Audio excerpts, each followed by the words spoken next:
How's everybody doing? So what I want to do is just talk to you a little bit about sound, in particular this unit and what I want to do to it. This is the new Rapido, the new release -8. Yeah, I broke down. There was a guy I saw in the hobby shop a week or so ago, and he said he leaves his wallet in the car. I should have left mine in the car too. But when I saw this, I thought, oh, well, there's the second release. It's fully loaded. I'll get one, right? I mean, I grew up around BC Rail. It was sort of in my backyard. Rode the Royal Hudson many a times and fished along the river right away when I was a kid. So I had to get one. So I saw them all the time. I remember those Nathan K5s ringing through the mountain canyons there and everything. But I want to talk to you what I want to do with this. But before I do, I just want to mention something briefly about sound. Now, those two units are two of my faves. They're the SRY Rail Link. They go back, well, they have quite a history, those two locomotives. They've been dismantled and rebuilt several times. And I finally have ESU Loc Sound version 5, my own custom-built speaker enclosures. And I love, let me just cheat a bit here, and I'll just pull them up by hand. Pardon my barnyard manners here. So these two locomotives, I'll turn this light on as well. So these two locomotives are just beautiful. Like they have to stay together. Do you ever get that? Like these two MU together so perfectly, and they have two different prime movers, and they're so in sync, and the different spitter valves going off randomly. It's just like there are not two better sounding locomotives on my roster than 381 and 385. I just love them both so much. They have so much character. And if you want to see more of them, you can look back in some of the content where I review them and go show actually the rebuilt of, I think, both of them actually. Now, I just want to mention this one here, this Atlas -8 B39 3903, which I got to rework again. I tend to do that. I redo my locomotives 2 or 3 times before I'm happy with them. But what I want to do is, I just want to mention before I jump to the BC Rail one here, and then I'll go down the bench and show you how easy it is to take the shell off of this. And let's have a look at the speakers, because I'm not that happy with the sound. It has a raspy sort of tinny sound. I'll show you that in a second.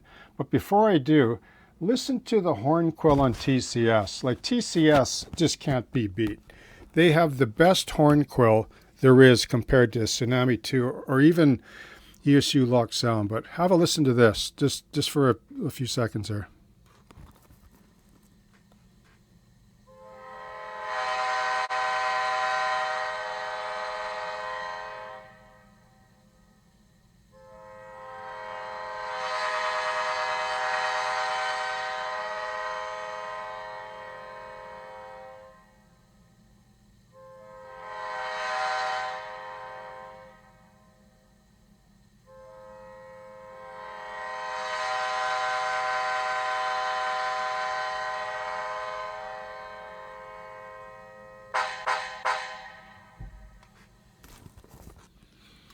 Yeah, so you can see what I mean, right? The horn quill, like it just sounds so authentic, right? Better than anything else I have. I mean, Tsunami 2 and ESU are pretty good, right? But it always boils down to the recording anyway. And I'm not sure if the recording on this particular Rapido -8 is all that great, because I've heard other prime mover -8s and they sound much better. And the nice thing about ESU is you can pick and choose. You can with this, but they have their own proprietary setup, and I'm not that keen on that, but it is what it is. I mean, I'm tempted to gut the whole thing and put in a whole new ESU motherboard and rewire all my own ditch lights and everything, because the ditch lights I find on this, even though I love the model, are really quite lame.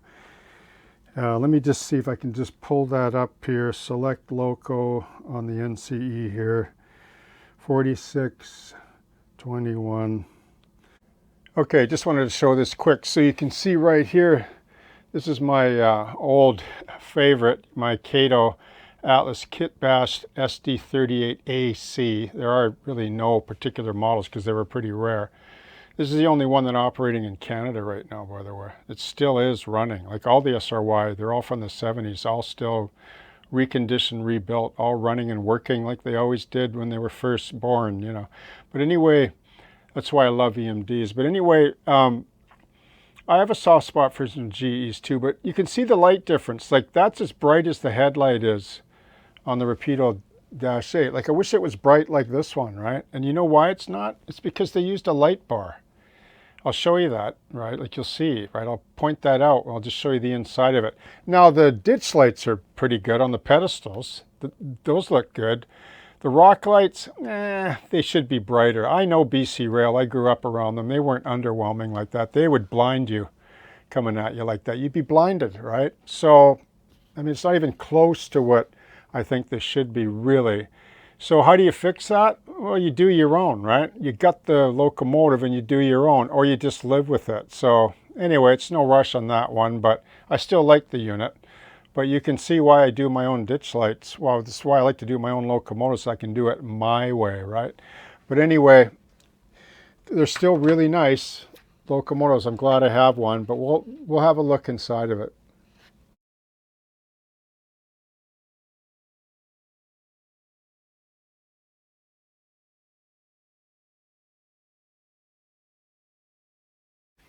Okay, how's everybody doing? So we're just down on my bench here below the layout. So when I first looked at this locomotive, I had no idea. I've never had one apart, so I didn't even know how to take the shell off. And I thought, well, I wonder if I pull the couplers Cato style, maybe it will. But I looked at it closely and it doesn't seem to be. They seem to be attached to the frame, and the body doesn't look, I mean, it looks like it might be. So what I do is I quickly jumped on YouTube and I typed in keyword Rapido-8 40 cm shell removal, and eventually I found a video where someone was taking apart one 3 or 4 years ago, one of the first releases of these, and they said you just pull these bottom handrails just on the cab and on the back of the rear long hood. You don't touch the ones on the anti-climber platform on either end. You don't have to touch those, but these you do. You just, like, they're made of brass and they're quite robust, but what you do is you just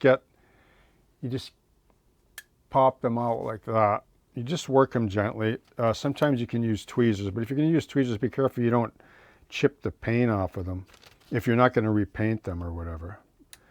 Okay, so they come off, and they should be stiff enough where you can just sort of swing them out of the way like that. See? The 2 rear ones are off, and then the front ones as well. Okay, so I did this ahead of time just to make it a little bit easier for viewing purposes. So now all you have to do is pry the side of the shell right here with your thumbnail, or you can use like a piece of wood. Don't use a metal screwdriver, okay? And the trick is to get both sides, like just in the middle there, started, and then this side, and then you can just sort of pops, eh? And then when you lift it off, make sure the railings don't fall back down and hook on the staircase or whatever, because that'll be enough to make it hang up and you'll think something's wrong. But it just comes right off super easy, right? It's actually quite a good design that way. Like, I'm not, like, I wouldn't do a locomotive this way like as a one-off, obviously, but these are manufactured this way for a reason, so they can troubleshoot them easily. And it's just, like, this would be fairly easy to troubleshoot. I took it all apart already, and it's actually quite well designed. Mind you, I'm not a fan of, well, I'll just say this since I have the locomotive open. I'm not a fan of these light bars. And one of the things that I don't like about this model is, as I mentioned about the ditch lights, like, these are pretty good, but they're LEDs in here. These, I think, are LEDs as well, but they seem a little bit lame compared to these upper pedestal ditch lights. This headlight I don't like, and the reason why is it's like some of the early Cato did ditch lights. They were the first ones to do them where they used light bars. They were very underwhelming. So it's just a light bar. So you don't, that's why it's not bright. And I love a bright headlight, because they should be bright, and when you dim them, they actually dim, you know? If you dim this, it's almost, I mean, you might as well just turn it off. But anyway, that's part of that. And this whole unit comes off. So if you actually wanted to gut this whole chassis, you would take this off and chuck it into a bin. The motherboard, for me, I would just chuck the motherboard too and keep the decoder, and then use a Loc version 5 board, which is smaller, way smaller than this. There's tons of room in this locomotive. If you really wanted to do, the thing is if you get rid of the board here, let me just take the board off for a second, just so that you know more clearly what I'm talking about. And I only left one screw on here. So I'll move that foam out of the way just because it brightens up things a bit more and the contrast is better. You can sort of see things more clearly and what I'm doing. And then you'll see the speaker, because there's the two speakers there, right there. See? There's two little sugar cube speakers, they call them. And then you can see on the motherboard, which I'm like right here. See, I unplugged everything already. Here's the speaker enclosure. I'll show you that in a second. So yeah, so these unplug fairly easily. Like the left and right plugs are taped on the left and right, so you won't mess those up when you plug them back in. Then there's the truck power plug. That's pretty obvious. Then there's this motor plug, which is really obvious. However, on the rear here, what I did was, and I do this, I also took a photo with my camera, but on the rear, I took a little bit of Vallejo, just acrylic paint on a brush, blue, and put blue on the plug, because there's two here, and I don't want to mix them up, okay, because they're both, like, they're not color-coded or anything, and you could, if you don't notice that one is for the LED, and then one is for the actual, well, it looks to me like the powered truck, so you don't want to cross those up. So I put a little bit of blue paint, and then see here, yellow paint, just to make it idiot-proof. So you can see on this, I just want to mention briefly about this motherboard. So it's quite large. So Rapido, I don't know where they, like, who does this motherboard. I wish I knew, because I like to know the specs on the power amp, etc. But there's no information. So if you're just going to do a speaker upgrade, which I'm going to show you in a minute here, then it probably doesn't matter, because you can see the 4 contacts. There's speaker 1, speaker 2, and there's 4 contacts here. And these are wired, like, according to this and the way they connect to these 2 speakers. They're in series, right? So I had this tested, and they're 8, like, it's a total of 16 ohms in series. So that's the other 8 ohm speakers, right? So I'm just going to install one ESU Loc Sound 8 ohm speaker with a sound chamber built onto it. I'll show you that. The biggest one I could find. Well, actually, I might even be able to go bigger than that one. But so you can see how that just pops out. And the thing about this is it's not even sealed, right? There's some screws, but these speakers work best when they're airtight. That's been my experience. I wouldn't say that's airtight, but they're underwhelming, these speakers anyway. So yeah, that's the motherboard. So this motherboard will go back on, fairly simple. You can see the 4 capacitors there. And let me just mention this too, like, I hope this becomes a standard. I really do, from now on. Like, I know Scale Trains is doing it, Rapido's done it now.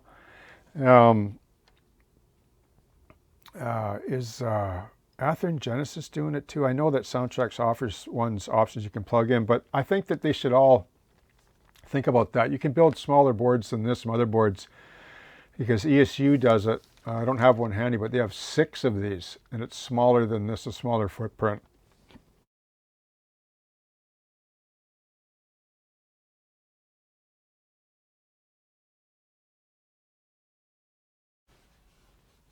Okay, so since we're on the topic of Keep Alives and DCC motherboards and decoders, I should include this just to make the video a little more comprehensive. So here's 3 motherboards, and I'll just talk to you about them briefly here. So this is a TCS, and they were, I believe, the first to include Keep Alives, or, you know, power capacitors. See them on the end? There's 2 on each. They're all about the same footprint. Well, I'd say this is a little bit larger. And then these 2 by ESU, I'll talk about these in a second. Now, this is a really great board, like nothing wrong with it at all. So I removed this from 381, my SD38AC that you saw earlier. I pulled it out and I installed, well, I had one of these in there, ESU, replace this with this because I want compatibility when I MU all my locomotives. That's one of the reasons why I do this, but I have other reasons as well.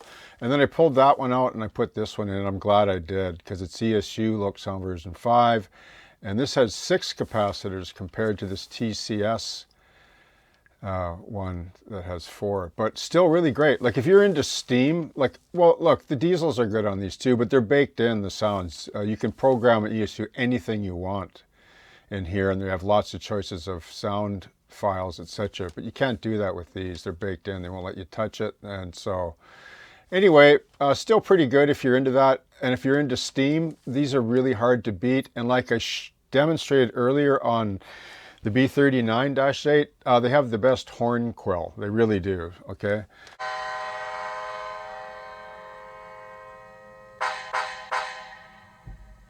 You can see the size of the decoders. Like, look how they've evolved. Like, look at this one compared to this one, right?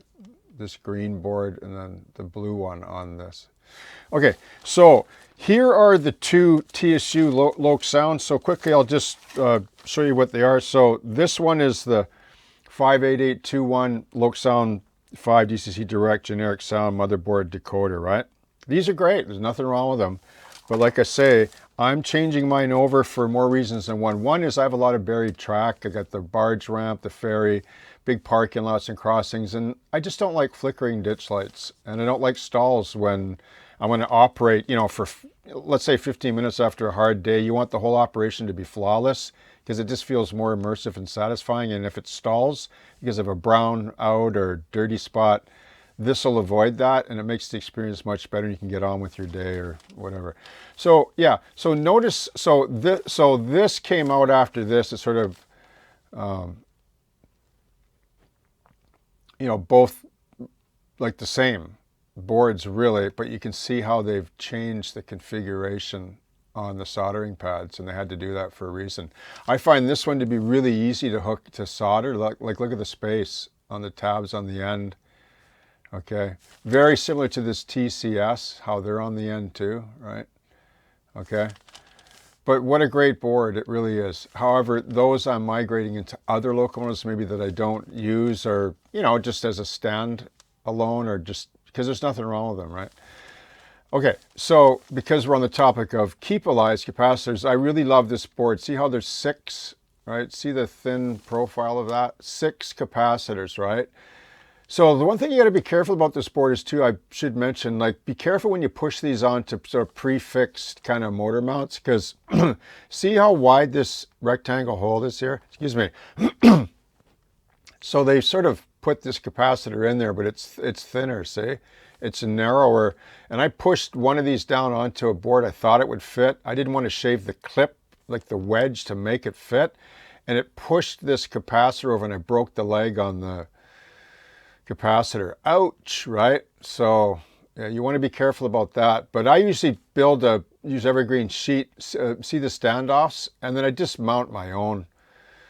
Or you can mount it, clip it there, and just use a screw here and there or whatever. You can modify them, but they're really nice. But anyway, I really like them. And this one is the most recent one. It's the 58921 Loc 5 DCC Direct Integrated Power Pack. So that's what they call it.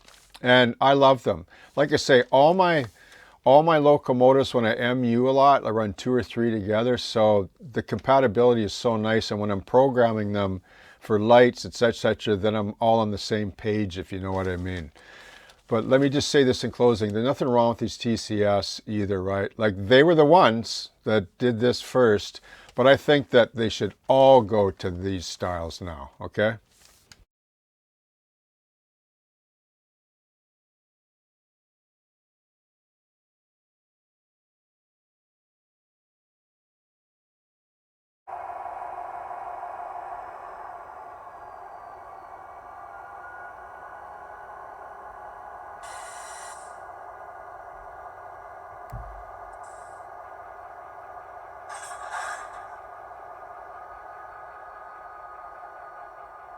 So people are doing it, right? And for me, like, people might say, well, you don't really need to keep alive, you know, keep your track clean. True, but if you have a lot of buried track like me with parking lots and barge slips and ferries, it really helps to have this to carry them through the brown spots, right? Okay, so what I'm going to do with this is, that's pretty simple. Put it all back together the same way, except I won't be putting these speakers in here. Like this gets left out and gets replaced by this. Okay, so this is the new, or some of the new speakers that ESU Loc Sound has come out with. And this one is, take that out to get the glare of the plastic out of there. So this is the 50346 speaker, 24 millimeter by 55 millimeter by 8.6 square. It's an 8 ohm passive radiator. So that means that this here looks like this kind of a bass woofer, right? So I don't know what this sounds like, but I'm sure it's going to sound better than these, because you get the, you know, well, the old saying is the larger the speaker enclosure, the better, right? So you can see the difference. Here's the, well, those magnets are strong that pick up the screws. So here's the two sugar cubers, and this one's looks like it's a little bit larger. It's an 8 ohm, 3 watts. 3 watts. I doubt these are even 1. They're probably half a watt or 1 watt tops. This is 3. So once again, I don't know what the power amp is on this. Those are probably something to do with it there. But I think it'll be okay. I mean, it is a Loc Sound decoder, but I don't know anything about this board. And if it doesn't work, well, then it'll give me reason to gut the whole darn thing, rewire the ditch lights, and I'll just put a whole ESU Loc Sound motherboard and do it right, in my opinion, like the way I like to do it. But that's just me, right? Okay, so here's the thing. There's so much room in here, it's unbelievable. So here's how I can show you that. So when you put this shell on, when it sits down on the frame, see the top of the white line, the BC Rail white line? When this sits down on the chassis, that's how much space is in this locomotive. Look, all the way to the cab. See that? That's a lot of space, right? Okay. So I know, I'm going to start to shed parts now doing this. So I know for sure that this is going to fit up in there, no problem. It's just a matter of deciding how I'm going to mount it. I could mount it by putting some standoffs out of evergreen plastic and 2 screws and run it upside down, mount it to the body shell, which might work, but it might cause vibration, I don't know. Or I'll just build standoffs with some right angle through the screws of the motherboard, so I can just suspend it above like this. And there's plenty of room, okay? So that's what I'm going to do, and then we'll have a look at it when it's all together and see how I mounted it and see how it sounds, okay?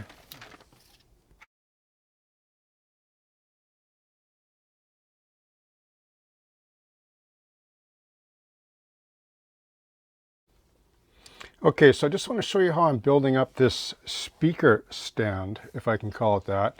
So what I've made here is 4 little standoffs for the board, and I'll show you that. They're 4 millimeters long.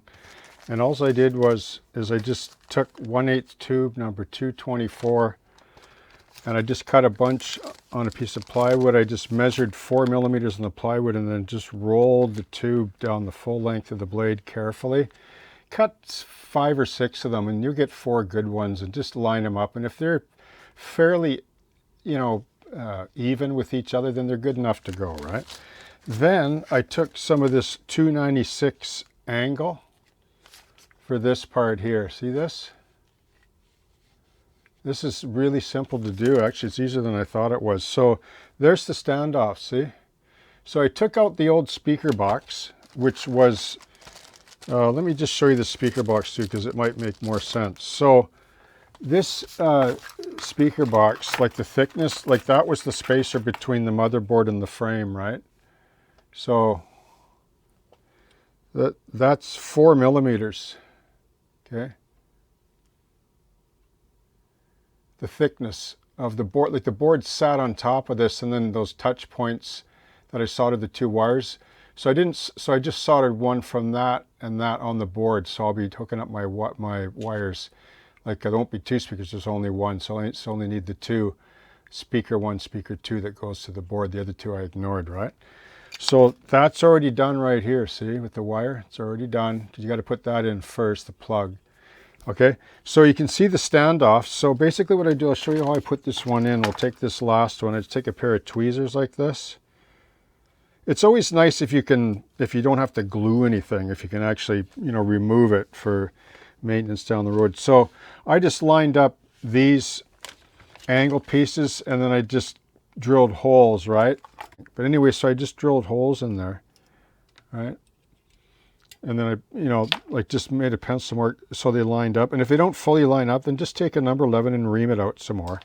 So I can line that up like that. And then I'm going to take that little standoff that I cut from that tubing. And I'm going to slide it over the hole like that. Okay. And then I'm going to slide that screw down in there like that. Okay. Try not to get my big fat hands in the way. So, see, I did that again. It's twice now. I've knocked this thing over like that. It's just really awkward. I'm doing this kind of funny, big, gangly arm over the camera lens here. So I won't tighten all those down just yet because I want to show you where I'm going with this. So now I basically have standoffs for the motherboard. I'll put in these other two screws that secure the motherboard to this plastic plate. There's one there, one there. I won't put those in yet though. Okay, I haven't plugged in anything. I know where all the plugs go, so everything's plugs, right? The only soldering was to the bottom of that board. And then when I resoldered these to match, because that's my plugs for my speaker, right?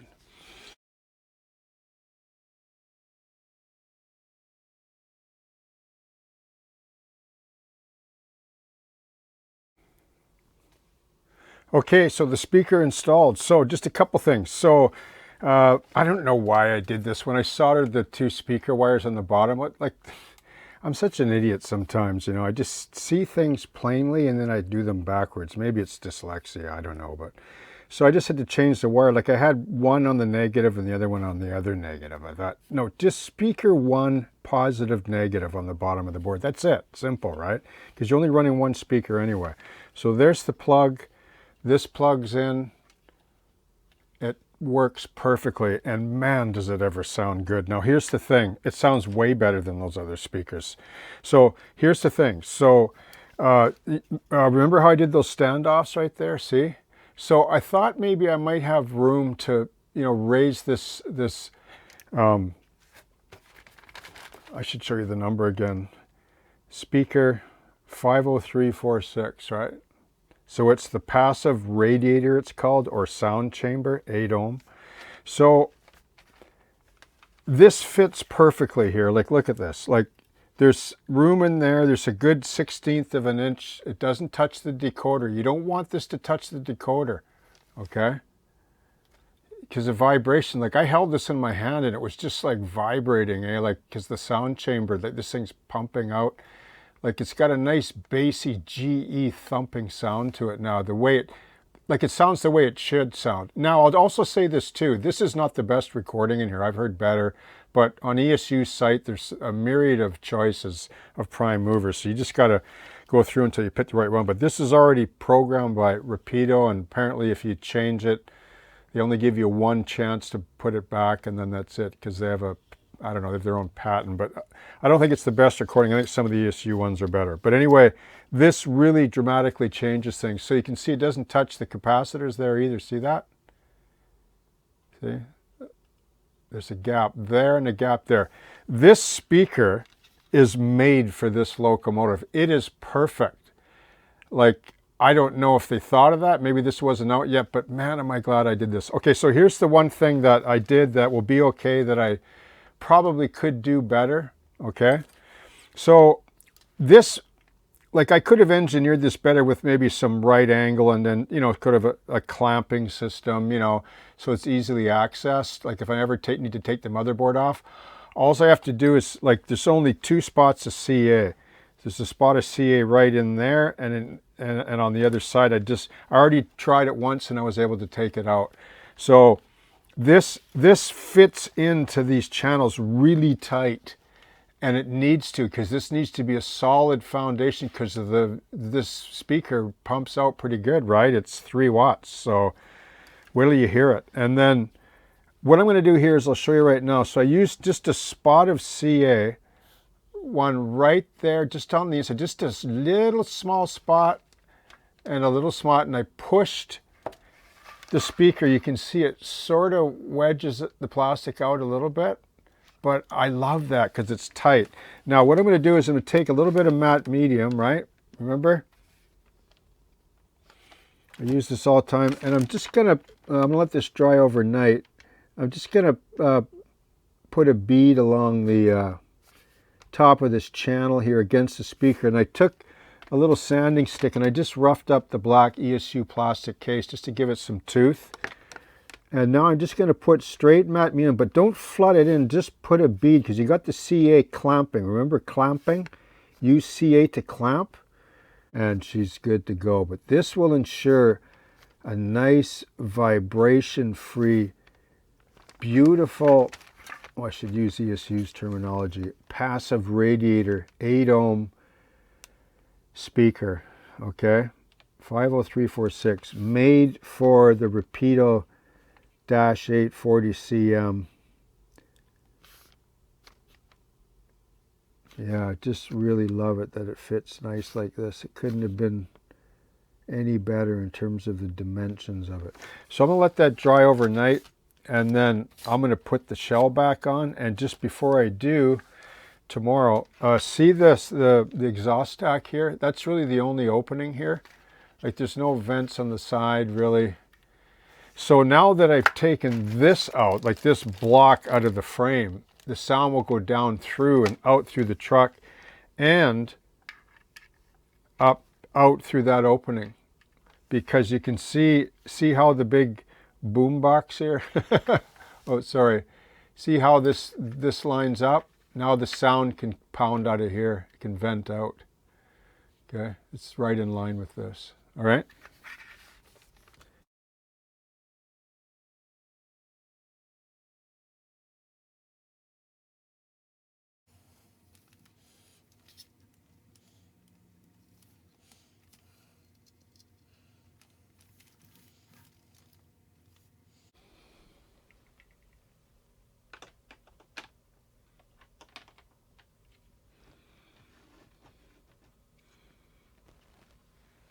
Okay, so let's do a test here. What I'm going to do is just test it with the shell off and then the shell on. And I haven't done any adjustments to the default sound setup on this particular Rapido -840CM. So that'll come later. So the main change that I made is the speaker, right? So I took out those two, what I call cheesy ones. You know, I mean, I get it why they put them in there. Some people are okay with it, but I wasn't. And now I put in this ESU Loc sound chamber device, just so you can see it looks like it's like a big bass woofer on there, and I find that it sounds way better, right? You might not notice the difference because I think on social media sound doesn't translate well at comparisons, but I guess I could show a clip of the other one before I changed it and then this one.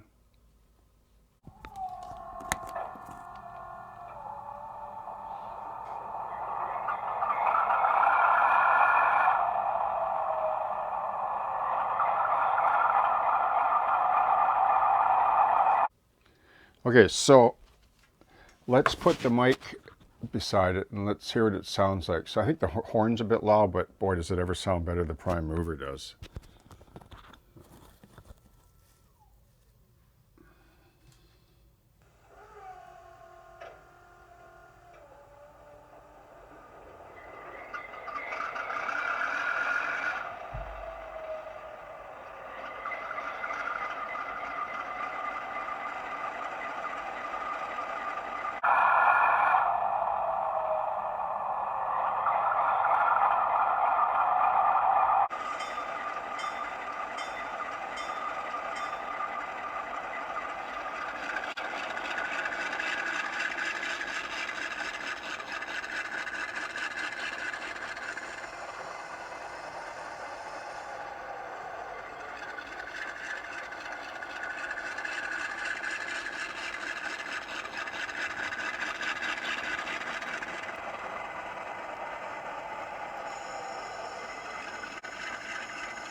I'll ramp it up a few notches here.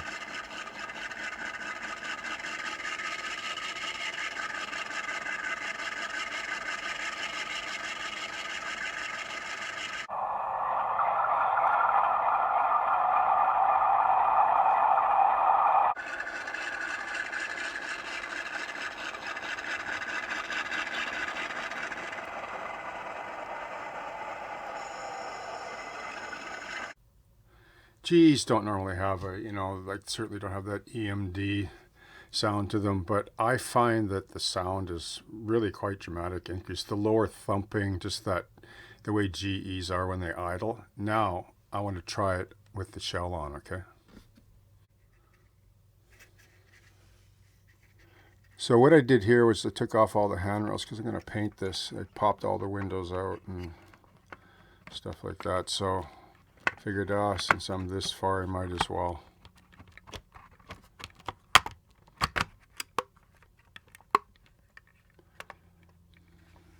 Now we'll try it and see what it sounds like.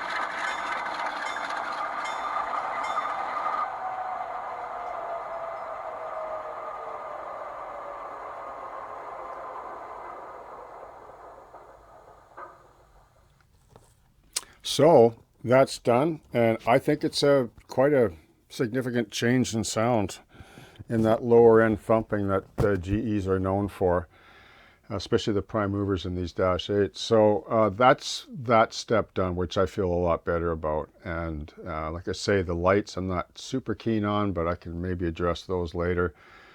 And then at some point, I'm probably going to weather this and paint this. But anyway, thanks for watching. And if you want to upgrade your or any one of your locomotives, have a look at the manual, have a look inside, see what you can do in terms of increasing the size or capacity of the speaker enclosure, because I think it makes a difference. Well, I know from experience it does. It's a bit of a hit and miss game though. There's funny things about it, like sometimes a small speaker enclosure, depending on the shell, all kinds of factors that are really hard to scientifically document and repeat sometimes, but it's always a little bit of an increase in quality, I find, when I do it. So yeah, so if you want to do that with your Dash 8 in this case, then have a look at some of those ESU speaker enclosures coming out now. And there's others. I know there's Scale or Scale Sound, all those other ones, right? But it's nice to have all the options, right? Okay, so cheers, happy modeling, and I hope you have a great day.